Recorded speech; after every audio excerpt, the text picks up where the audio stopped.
My name is Charlotte, and I was 32 years old when the storm broke over my life in ways I never imagined. You might think storms are only about rain, thunder, and wind. But that night, the real storm was inside me. It started when I stood in the doorway of a house everyone believed was rotting into the ground. The rain was pounding on the roof like fists demanding to be let in. The shutters rattled. The trees bent low, as if they wanted to whisper secrets through the cracked windows. I held a letter in my trembling hand. It was sealed with the red wax crest of my grandmother, Rose. She had been gone for 3 weeks, yet here she was, speaking to me from the grave. The outside of the house looked like something abandoned for decades. The paint peeled in long strips. The porch sagged as if it could collapse under a single step. Anyone passing by would call it a ruin, a forgotten place not worth saving. But when I pushed the heavy door open, a wave of warmth and the faint scent of lavender drifted toward me. My breath caught in my throat. Inside, the house was alive. Candles flickered. The fireplace glowed with steady embers, though no one had lit it. The old grandfather clock ticked like it had been waiting only for me. That was the first moment I realized this was not a ruin at all. This house had been waiting. I broke the wax seal and unfolded my grandmother's letter. Her handwriting, sharp and steady, ran across the page. What looks broken is not always lost. Some things hide their strength until the right eyes see them. You are those eyes. I sank into the old armchair in the parlor, the letter shaking in my grip. The sound of the storm outside faded, muffled by thick walls that stood stronger than they appeared. For the first time since the will was read, I felt something I had not dared to feel. Hope. My mind reeled back to the office of the lawyer, only 2 days earlier. That was where everything had shattered, where my sister, Victoria, smiled like a queen collecting her prize, where my husband, Trevor, shifted uneasily beside me, already dreaming of the future that did not include me, where I, Charlotte, the overlooked one, was handed what seemed like the consolation prize. This crumbling house in Millbrook, and one sealed envelope. The injustice burned in my chest even now. Victoria had walked away with luxury condos and hundreds of thousands of dollars. Trevor's eyes had lit up when he realized how easily her fortune could swallow him whole. And me? I had walked away with a key to a house everyone mocked as worthless. But as lightning flashed through the windows, illuminating the strange beauty of the parlor, I began to understand. The letter wasn't about charity. It was a message. My grandmother had chosen me, not her golden granddaughter, not the man who abandoned me. Me. The storm grew louder, a drumbeat that matched my heartbeat. I touched the frame of an oil portrait above the mantel. The woman in the painting had eyes like mine, brown, steady, sharp. She seemed to look straight into me, urging me not to give up. That night, sitting in the house I was never supposed to value, I realized I had stepped into a secret, larger than betrayal, larger than greed. And it began with that single letter. I leaned back, whispering to myself words I had not dared to believe until now. This is not the end. This is only the beginning. I remember the day of the will reading as if it was carved into my bones. I wore the only black dress I owned, the one I had put on for Grandma Rose's funeral. It was simple, frayed at the elbows, but it was all I had that looked respectable. I sat in the stiff chair across from Mr. Hartwell, the family's lawyer, clutching my worn purse like a shield. Then she arrived. My sister Victoria. 20 minutes late, as always, her heels clicking against marble like a countdown to humiliation. Her blonde hair was styled in effortless waves, the kind that cost more than my rent. She wore a cream-colored blazer, sharp enough to cut, and when she sat, she didn't even glance at me. She pulled out her phone, scrolling through messages, most likely filled with congratulations about her latest promotion. "Sorry I'm late," she said flatly, not a hint of apology in her voice. I bit my tongue. I always bit my tongue with Victoria. That was my role. Mr. Hartwell adjusted his wire-rimmed glasses, his hands trembling slightly as he unfolded the papers. His office smelled like dust and leather, like the weight of generations who had come here before me. "Ladies," he began, "thank you for coming." Rose Montgomery was very specific about how she wanted her estate divided. When he spoke Victoria's name first, my stomach dropped. She inherited the apartment on Riverside Drive, fully furnished, along with jewelry and a savings account of $340,000. My heart clenched. That apartment wasn't just walls and furniture. It was where I had baked cookies with Grandma Rose, where she told me stories about her youth, where I had felt safe. And then it was my turn. "Charlotte," Mr. Hartwell said, his voice softer. "You inherit the family house in Millbrook Village, along with all contents and surrounding land. And this letter," Victoria snorted.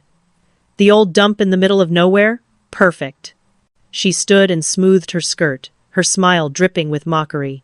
"Well, Iris, if you need a good company to tear it down, let me know." She left without a goodbye, without even pretending to hide her disdain. I sat frozen, clutching the envelope, my face burning with humiliation. The lawyer gave me a sympathetic look, but it only made me feel smaller. That evening, when I returned home, humiliation turned into devastation. My husband, Trevor, was packing, not a weekend bag, a suitcase. Carefully folded clothes, shoes lined neatly, his laptop bag ready. "Going somewhere?" I asked, my voice fragile. He didn't look at me. "We need to talk." The words sliced through me. He said he needed more. He said our life wasn't enough. He said Victoria had offered him a position at her marketing firm. Senior partner. Immediate. And then came the betrayal wrapped in a casual tone. "She understands my vision. She has ambition. You've settled." Victoria. Again. Always Victoria. When he walked out the door that night, suitcase in hand, and slid into her red BMW, I realized the cruel joke of the inheritance. My sister had taken my husband, my home, my dignity. And all I had left was that decaying house in Millbrook, and a sealed envelope. But sometimes, the consolation prize is really the hidden crown.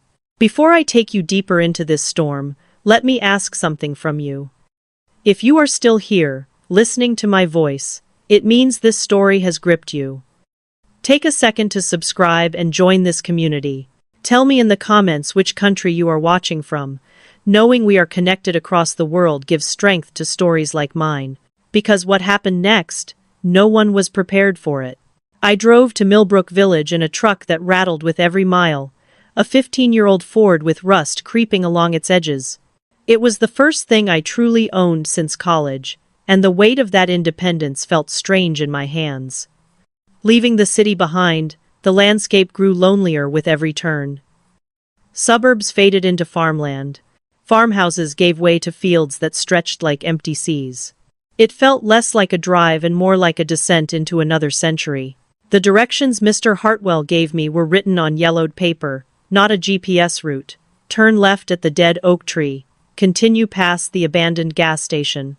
If you see the stone bridge, you have gone too far. The instructions felt more like riddles than guidance, but eventually I saw the house looming ahead. It looked like something from a horror film. The roof sagged, windows boarded in gray plywood, weeds choking the porch. The front door, once red, had been stripped by storms into patches of peeling paint. My stomach knotted. This was supposed to be my inheritance, my safety net, my new beginning? But as I pushed the key into the lock, something shifted. The door groaned, heavy with age, but swung open to reveal not decay but preservation. The air smelled faintly of lavender and lemon oil, not mold. White sheets draped over antique furniture, protecting velvet and mahogany pieces that looked older than my grandmother herself. Bookshelves lined the walls, filled with leather-bound volumes.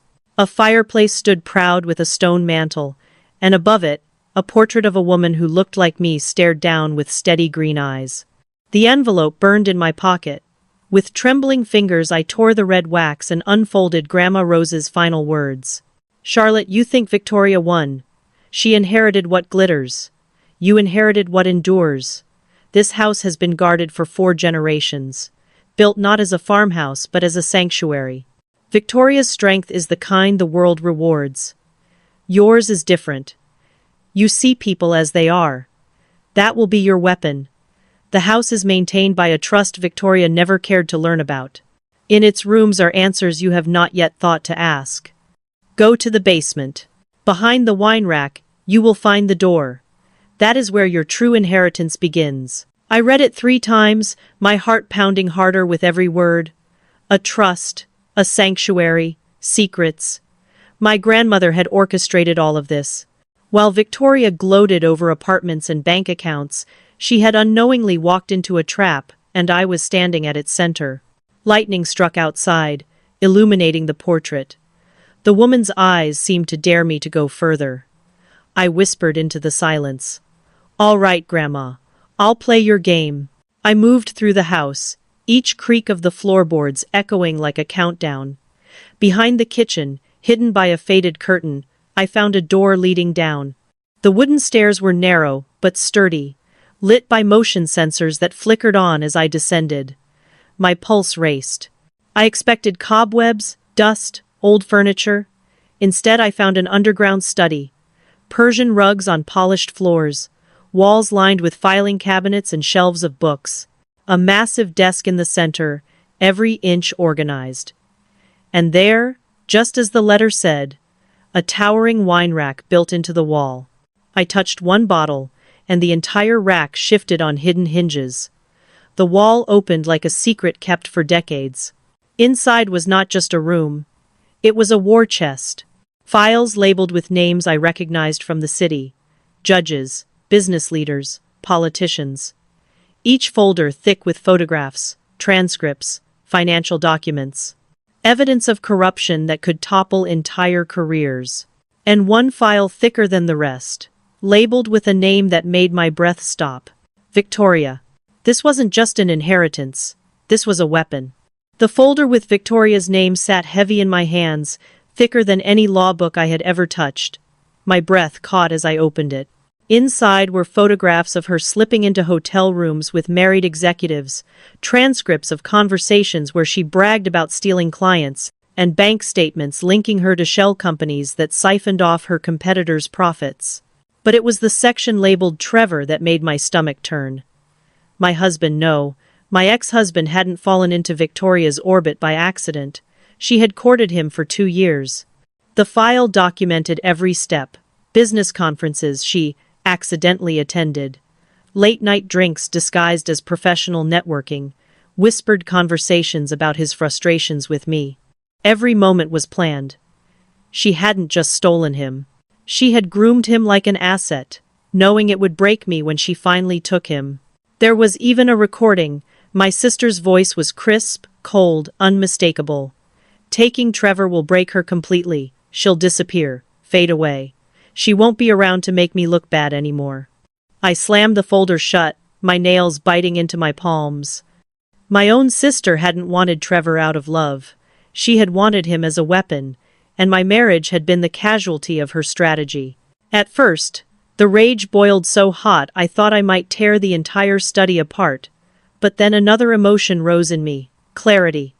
Victoria thought she had already won. She thought leaving me with this house was her final victory. But she had no idea what my grandmother had left behind. I turned to the desk. There was a note in Rose's precise handwriting. "Charlotte, the files are organized chronologically. Start with the most recent. Everything you need to know is in the computer. The password is your birthday. Trust your instincts. Trust your anger. Remember, the truth buried is the most powerful weapon." My fingers shook as I powered on the computer. The screen glowed to life, revealing a perfectly organized desktop. Folders labeled active cases, pending investigations, evidence archives. But one folder glared at me like a beacon. Victoria and Associates. When I opened it, my grandmother's brilliance unfolded before me. Every trail my sister had tried to cover was laid bare.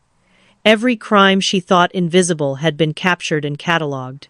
It was enough to not only ruin her reputation but to put her in prison. I sat back in the chair, overwhelmed by the magnitude of it. My grandmother had spent 30 years building this arsenal, waiting for the moment it would be needed. Waiting for me. She hadn't left me a consolation prize. She had left me a kingdom of secrets and the means to wield them. The rage in me cooled into resolve. I wouldn't confront Victoria yet. Not until I understood everything. Not until I knew how deep this inheritance went. For the first time since Trevor walked out of my life, I smiled.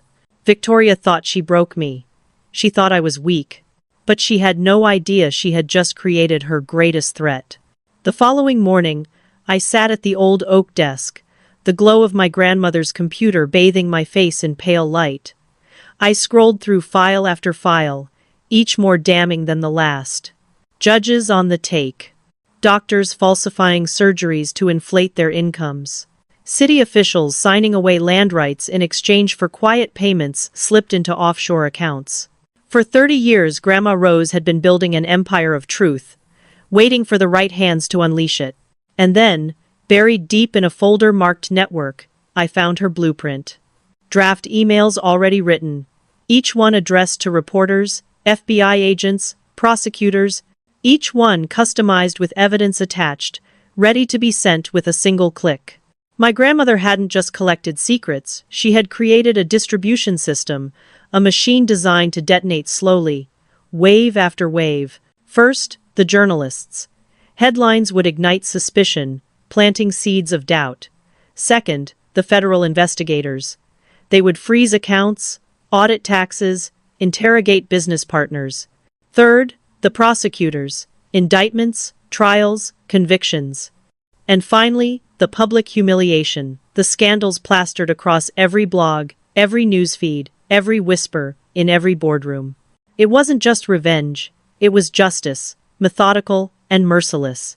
And in the center of it all, highlighted in red, was a single target, Victoria Montgomery. My sister. I leaned back in the chair, letting the weight of it sink in. She had spent years calculating my downfall, believing she had erased me from the game. Yet here I sat, holding the power to erase her entire empire with the click of a mouse. Still, I hesitated. Not out of pity, not out of fear, but because I knew the first move mattered. Once I hit send, there would be no turning back. It had to be perfect. My eyes drifted to the folder of recordings I had made. Trevor's confessions over coffee, his admittance that Victoria opened doors for him, made him feel successful, made him want more than our marriage ever gave. He hadn't realized it, but his own words were proof of her manipulation. That audio would be my trigger. But before I sent anything, I knew I needed to face them. Not directly, strategically. I needed to hear their voices, look into their eyes, and record every word they thought was harmless. Only then would I hold a blade sharp enough to cut through all their lies. So I made 2 calls. First to Trevor, asking to meet for coffee. I pretended I only wanted to discuss dividing furniture, sentimental items. He agreed easily, almost relieved. Then I called Victoria. I softened my tone, pretended I was willing to accept reality. I even offered to meet her at one of her favorite restaurants, the kind where wine lists are longer than menus. She agreed too. I set the trap. And they walked straight into it. Before I move forward, I want to pause and ask you something. You've been following my story closely, feeling the betrayal, the quiet rage, the weight of my choices. Tell me, if you were in my place, what would you have done with this kind of power? Leave me a comment below. I want to know how far you would go. Because what happened in those meetings would decide everything that followed. And the storm was only just beginning. The cafe where I arranged to meet Trevor was buzzing with the hum of laptops and the hiss of the espresso machine.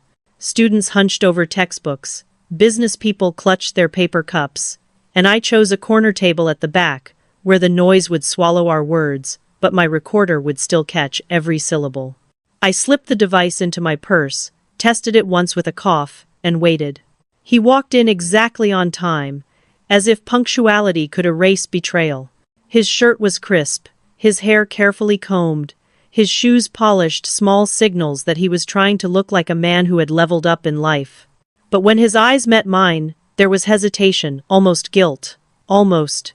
"You look good," he said, sliding into the chair across from me. "Country air must agree with you." I smiled faintly. "You look successful." We started with small talk, the division of furniture, the logistics of the lease. Trivialities that made us look like 2 adults untangling a marriage without bitterness. But the truth bled through in every pause, every glance he avoided. Finally, he leaned forward, lowering his voice.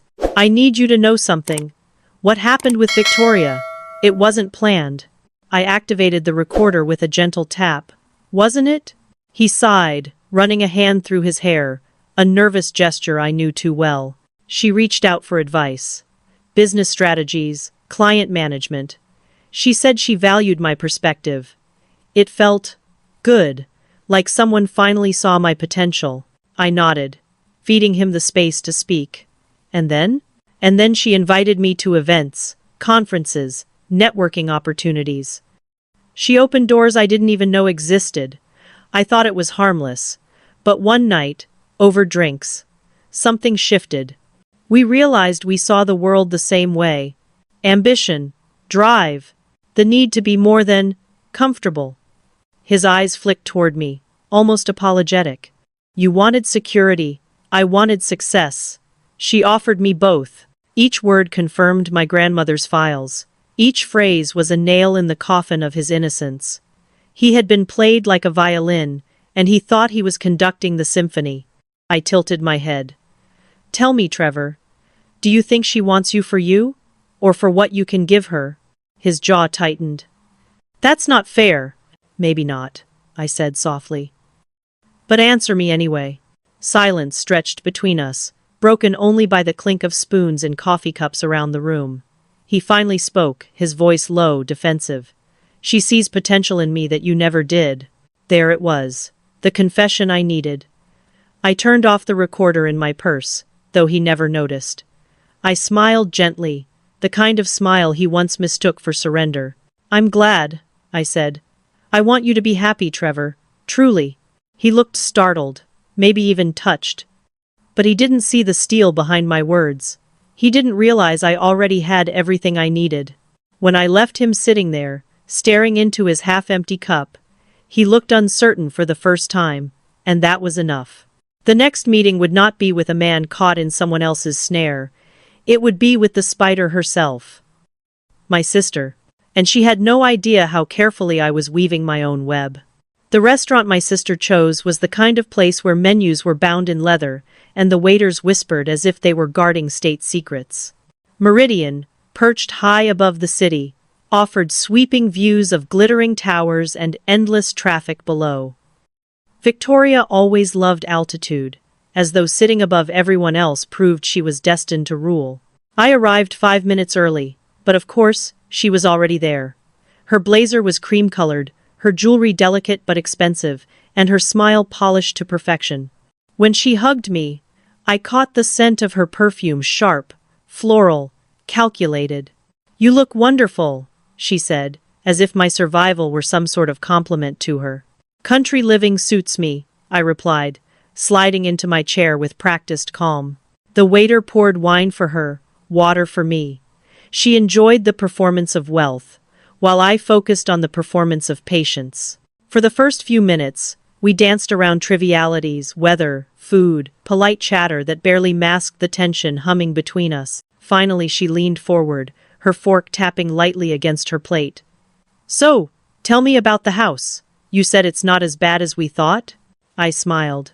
It's more than livable, structurally sound, utilities functional, even internet access. It's almost charming. Her eyes narrowed with interest. Really? And more than that, I continued, lowering my voice as though sharing a confession. I discovered something in Grandma's papers. Investments, trust accounts, property holdings. She was far wealthier than we ever realized. Victoria's fork froze mid-air. Her mask slipped for a heartbeat, replaced by something raw greed. How much? She asked, her voice carefully neutral. 2 million, at least. The color drained slightly from her cheeks. Then, calculation took over. And she left all of that? To you? To whoever inherited the house, I corrected. But it doesn't seem fair, does it? You were her granddaughter, too. I spread out a few carefully chosen documents across the table. That's why I want to split it, 50-50. Her eyes glittered. She studied the papers with the precision of a predator, examining prey. For the first time in years, she looked at me not with disdain but with interest. That's very generous of you, she said slowly. But of course we'd need audits, legal agreements, transfers. You understand. Of course, I agreed sweetly. Family deserves fairness. She relaxed then, sipping her wine, unaware that every word she spoke, every glimmer of greed in her eyes, was weaving the rope she would eventually hang herself with. As lunch went on, she asked about Trevor. She tried to make their partnership sound purely professional, a strategic alliance. I nodded, feeding her ego, pretending to believe. But inside, I burned with a truth she didn't know. I had her entire career, every scheme, every betrayal, documented in the files waiting in my basement, and she had no idea. That night, back at the house, I opened the folder labeled Distribution. My grandmother had built a plan not just to expose corruption, but to destroy it layer by layer. It wasn't just about revenge. It was about dismantling power structures that fed on lies. The first wave would be journalists. The second, federal investigators. The third, prosecutors. And the fourth, the court of public opinion, merciless and permanent. Victoria thought she'd cornered me. But I had the entire chessboard and all the pieces were mine. If you're still here, listening, I want to leave you with a question. Have you ever faced someone who underestimated you so deeply they didn't even see you coming? Think about it and subscribe if you want to hear how I turned their arrogance into my greatest weapon. Because the next moves I made would change everything. The weekend after those meetings, I locked myself inside the house at Millbrook Village. The storm outside matched the storm in my chest. I spent 2 days in the basement office, hunched over the files my grandmother had left behind. Every page I turned was another match ready to ignite, another weapon waiting for the right hand. Names filled the drawers, city commissioners, judges, CEOs, even doctors. Every file was thick with photographs, bank transfers, secret recordings. My grandmother hadn't been just collecting. She had been building cases that could bring down entire empires. But it was the network she created that impressed me most. She had cultivated contacts across the country, investigative reporters who were desperate for proof, federal agents who had been waiting for a lead, prosecutors known for chasing the untouchable. For years they had circled the shadows, sensing corruption but never holding enough evidence to strike. Grandma Rose had given them that evidence, and now, she had given me the power to unleash it. I sat at her desk, the portrait of her looming above me, her gaze steady, almost approving. The files were arranged, the emails drafted, the timeline mapped out. But before I pressed send, I had to ensure one thing: my disappearance. Because once this storm began, Victoria would not stop hunting me. Monday morning, I drove to the nearest city. I opened 3 new bank accounts at different institutions, splitting what little money I had. Then I stocked up on supplies, non-perishable food, extra fuel, a generator, batteries. I bought prepaid phones and a second laptop. By the time I returned to Millbrook, the truck bed was full, and my mind was sharp with focus. That evening I tested the house as if preparing for siege. I cut the main power to see how long the generator would last. I lit candles and cooked dinner by their light. I checked the locks twice, then 3 times. The silence of the countryside no longer frightened me. It steadied me. As I reviewed the files one last time, I knew what was at stake. This wasn't just about punishing Victoria. It was about every person she had crushed to climb higher. Every man she had manipulated. Every competitor she had ruined. Every lie she had told to make herself look like the winner. I thought of Trevor too. His face, when he told me Victoria, saw his potential. His eagerness to believe he had upgraded. He was too blind to see that he was just another pawn in her empire. And pawns are always sacrificed first. The clock ticked past midnight. My grandmother's computer hummed softly. The emails were queued, 43 in total, each one loaded with evidence that would trigger a cascade of investigations. I whispered into the silence, "This is for you, Grandma. And this is for me." I set the launch for 3 in the morning. By the time the world woke up, Victoria's empire would already be burning. At exactly 3 in the morning, I sat alone in the basement office.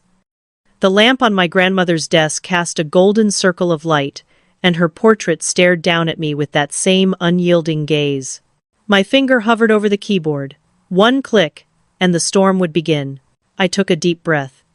Then I pressed send all. 43 emails flew into the world, evidence bundled neatly for journalists, agents, prosecutors. A network of truth, finally unchained. When it was done, the silence in the house felt different. Heavier. Like the world had shifted, and was waiting for me to catch up. I went upstairs, brewed a pot of coffee, and tried to sleep. But when I finally drifted off, it was the deepest, most peaceful rest I'd had in years. By noon, the responses started pouring in. Jonathan Hayes, investigative reporter, wrote at 6:47. "This is incredible. Can we talk this afternoon? Front page tomorrow if details check out." Agent Sarah Bennett from the FBI emailed at 7:23. "The financial documents require immediate investigation. Call me directly." By 2 in the afternoon, 31 of the 43 recipients had replied.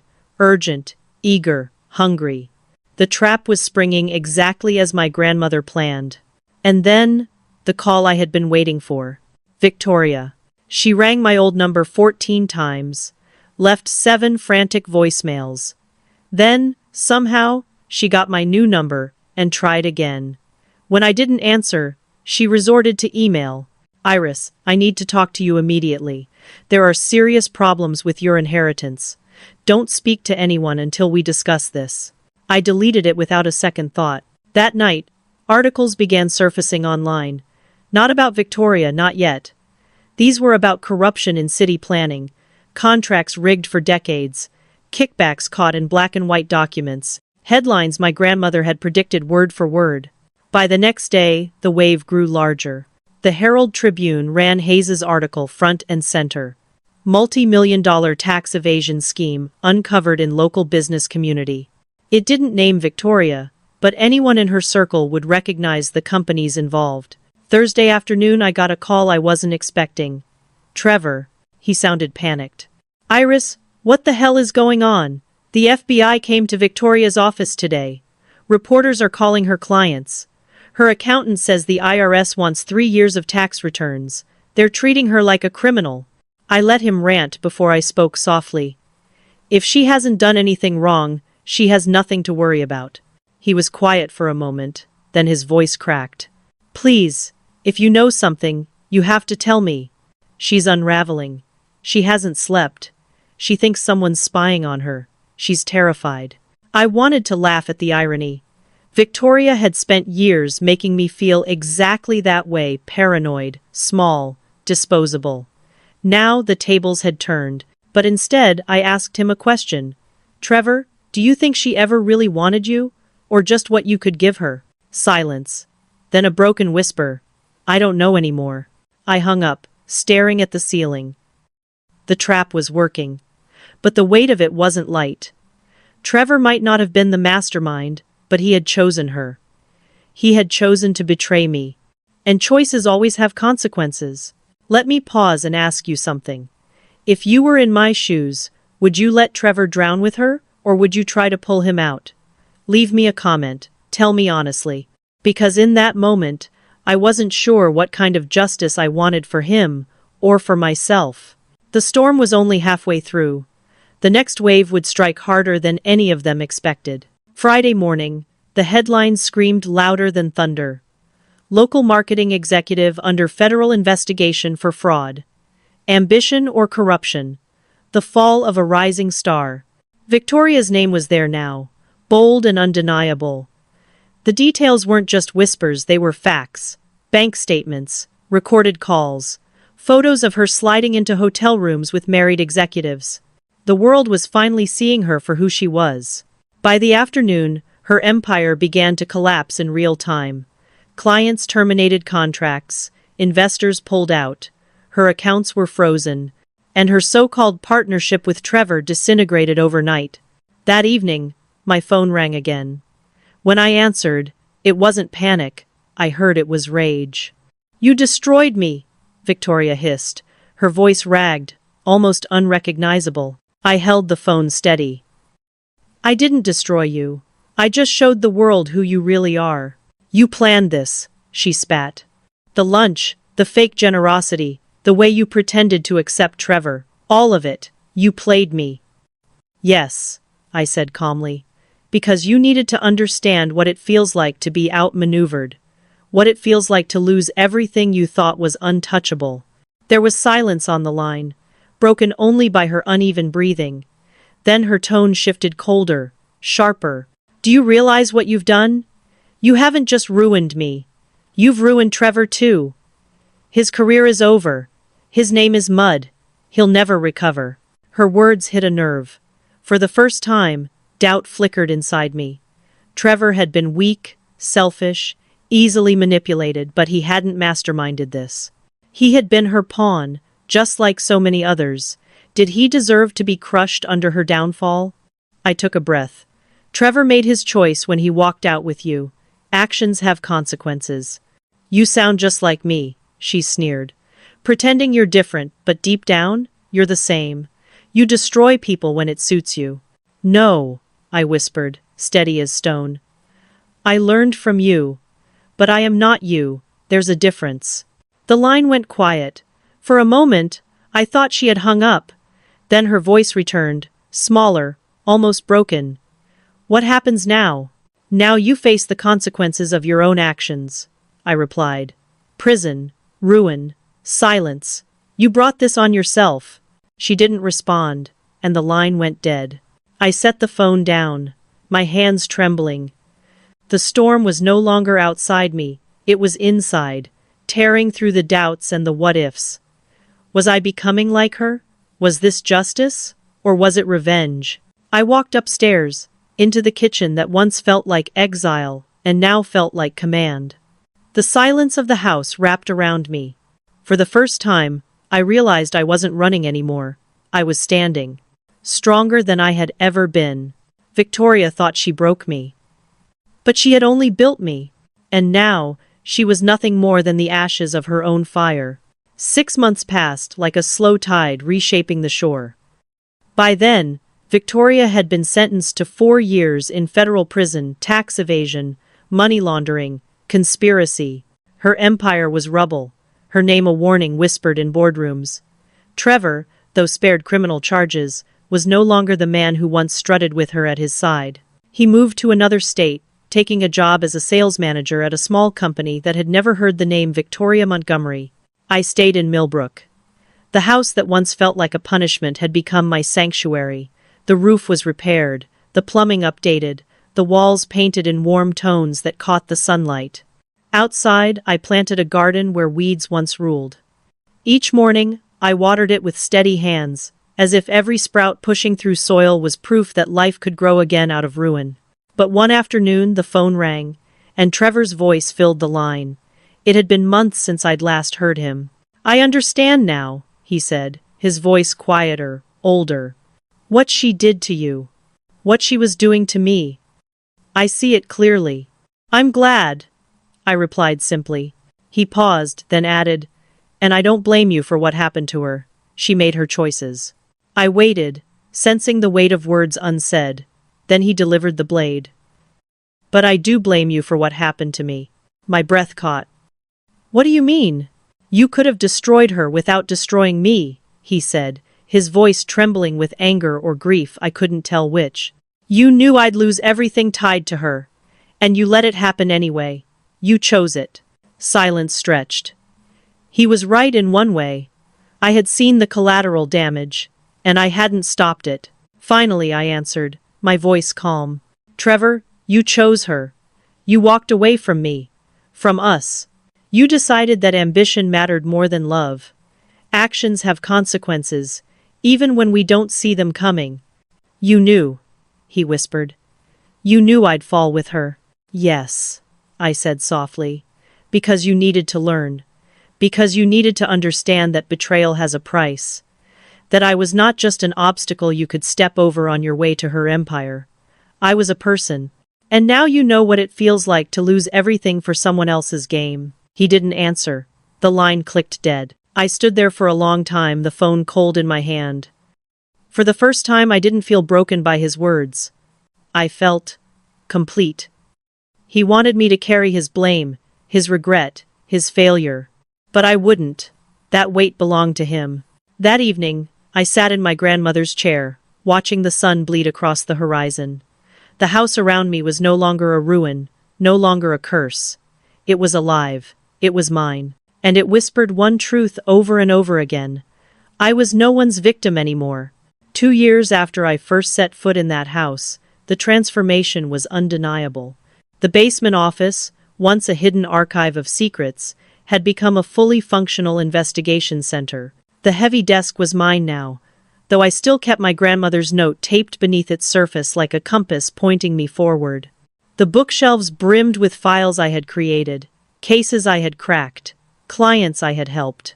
I had become something I never expected, a private investigator. Not the kind chasing cheating spouses or stolen cars, but the kind who hunted white-collar predators, men and women who thought wealth and power made them untouchable. Every time I exposed one of them, every time I handed evidence to journalists or prosecutors, I felt like I was carrying out my grandmother's unfinished mission. The upstairs library had turned into a consultation room, its long table polished and ready for clients. The guest bedrooms became temporary havens for people escaping manipulation or fraud. People who needed a safe place, while the truth was prepared to set them free. The house was no longer a consolation prize. It was a sanctuary, alive with purpose. But the greatest transformation had happened inside me. I had learned the difference between kindness and weakness. I had learned that forgiveness doesn't mean allowing people to keep hurting you. I had learned that justice is not cruelty, it is consequence. One evening, as I reviewed evidence for a case involving a corrupt city councilman, a letter arrived in the mail. The handwriting stopped me cold. It was hers, Victoria's. She wrote from prison, her words long, careful, almost tender. She confessed regret. She admitted the truth of her choices. She apologized for Trevor, for the betrayal, for years of cruelty. She asked if we could correspond, rebuild, maybe even start fresh when she was released. I read it 3 times. Then I slid it into a folder marked Closed Cases. Because some bridges are not meant to be rebuilt. Some people show you exactly who they are, and believing otherwise is just another kind of weakness. That night, I poured a glass of wine and sat by the window as the fields stretched quiet under the stars. For the first time, I didn't see abandonment out there. I saw possibility. My grandmother's portrait hung above me, her eyes steady, and I finally understood her look. She wasn't enigmatic, she was satisfied. She had planted a seed, and she had lived long enough to see me water it. And as I sat there, I couldn't shake one thought. What if all of this, every betrayal, every loss, every broken piece had been preparing me for something bigger? Stay with me, because the twist of this story is coming. And it's not the kind you think. The truth about my transformation wasn't only found in the victories against corruption. It was etched in the way I began to live within the house itself. Where once there had been silence heavy enough to suffocate me, there was now rhythm of pages turning in the library, of footsteps from clients pacing hallways as they pieced their lives back together, of my own steady breath as I worked late into the night. I no longer feared being alone. I had learned to thrive in solitude. My grandmother had been right, this house was a sanctuary, and within its walls, I discovered strength I had never imagined. But the world beyond still trembled from the quake I had unleashed. Victoria's empire was gone, but the ripple effects continued. Former clients of hers reached out, some begging for advice, others asking if I could investigate the same kinds of deceptions that had once blinded them. I became a shadow they sought when light had failed them. Sometimes I thought of Trevor. He had disappeared into obscurity, working quietly in a small company states away. He called me once, months after our last bitter exchange. His voice was different, hollow, stripped of arrogance. "I just want you to know," he said. "I don't hate you anymore. I hate myself. For not seeing her. For not seeing you. For wasting what we had." I didn't answer right away. Part of me wanted to soften, to tell him I forgave him. But forgiveness isn't always a gift you owe. It's a boundary you choose. "I hope you find peace, Trevor," I said finally. But that peace won't come from me. And that was the last time we ever spoke. I thought about that call often when I walked through the fields at dusk. The woman I was 2 years ago, the one who sat in a lawyer's office, humiliated by her sister, abandoned by her husband, she wouldn't have recognized me now. She thought she had lost everything. But losing everything was the only way she could learn her worth. The sky turned violet above me as I returned to the house one evening. From the kitchen window, the glow of the lamp made the rooms look warm, alive. And I realized something. Revenge hadn't destroyed me. It had rebuilt me. It wasn't about tearing Victoria down. It was about proving that no matter how hard she tried, she could never truly erase me. And that was a lesson worth everything I had endured. The seasons passed, and with each change of the fields outside my window, I saw myself reflected in new ways. Spring brought green shoots in the garden. I had planted proof that life could sprout from ruin. Summer filled the air with the hum of cicadas, and I spent long nights under starlight, reviewing files that exposed powerful men who thought they were untouchable. Autumn painted the trees with fire, and I watched leaves fall like reminders that sometimes letting go is the most natural act of survival. Winter blanketed the land in silence, and in that stillness, I felt peace instead of loneliness. The work grew steadily. Cases came through the network my grandmother built, and soon through word of mouth. A woman whose business partner drained accounts behind her back. A man whose father's inheritance had been swallowed by fraudulent trustees. A whistleblower too afraid to go to the press. Each story reminded me of my own pain. Each one gave me the chance to use what I had learned. The house became more than a sanctuary for me. It became a refuge for others. One guest bedroom held a young mother who needed safety while her abusive employer was investigated. Another room sheltered an accountant who had uncovered a pyramid scheme but feared for his life. They came broken, shaken, hollow. They left stronger, steadier, carrying pieces of justice with them. I realized then that my grandmother hadn't just been preparing me to take down Victoria. She had been preparing me to carry forward a mission, a legacy. She hadn't given me a house, she had given me purpose. One late evening, while finishing a case report, I opened the folder I had marked closed cases. Inside was Victoria's letter from prison. I hadn't looked at it in months. Her words spilled across the page, remorse, apologies, promises of change. But the ink felt heavy with calculation, the same way her voice once coated lies with charm.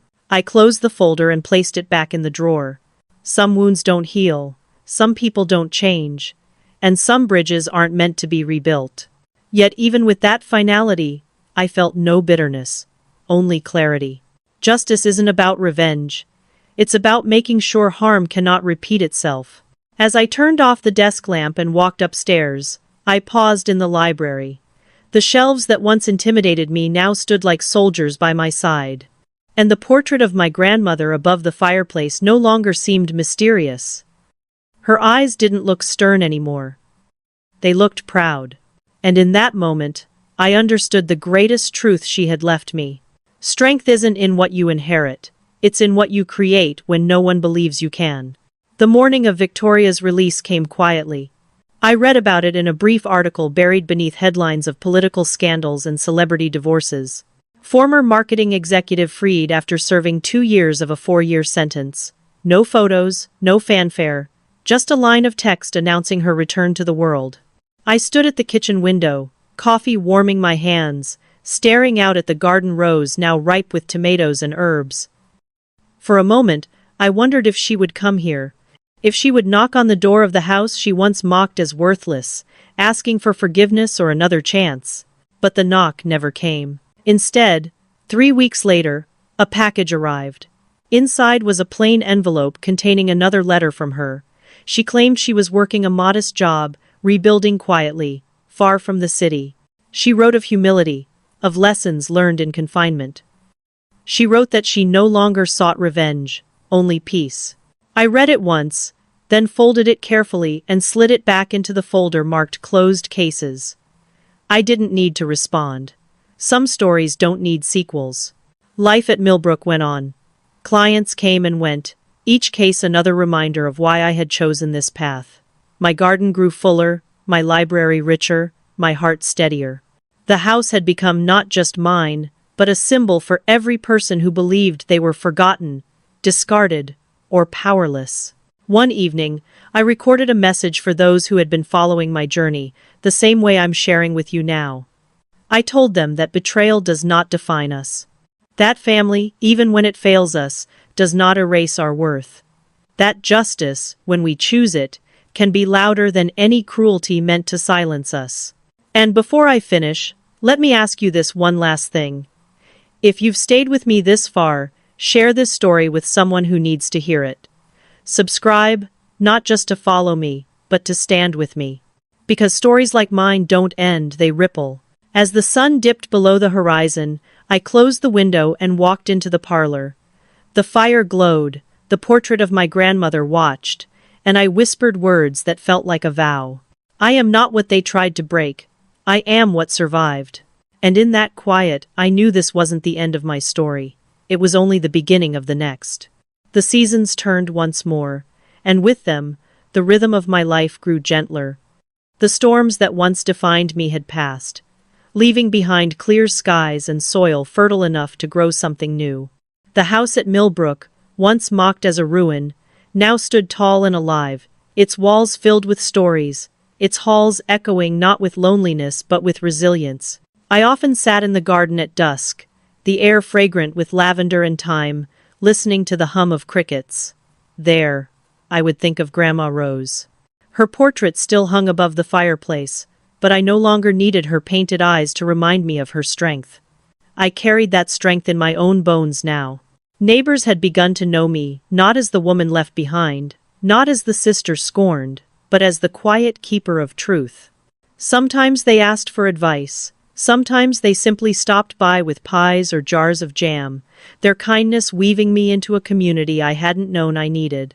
On nights when the stars glittered across the sky, I would open the windows and let the cool air drift through the rooms. I would close my eyes and breathe, deeply and without fear. Because I knew, finally, that peace was not something handed to us. It was something we carved out of pain, protected with courage, and nurtured with care. This chapter of my story had ended.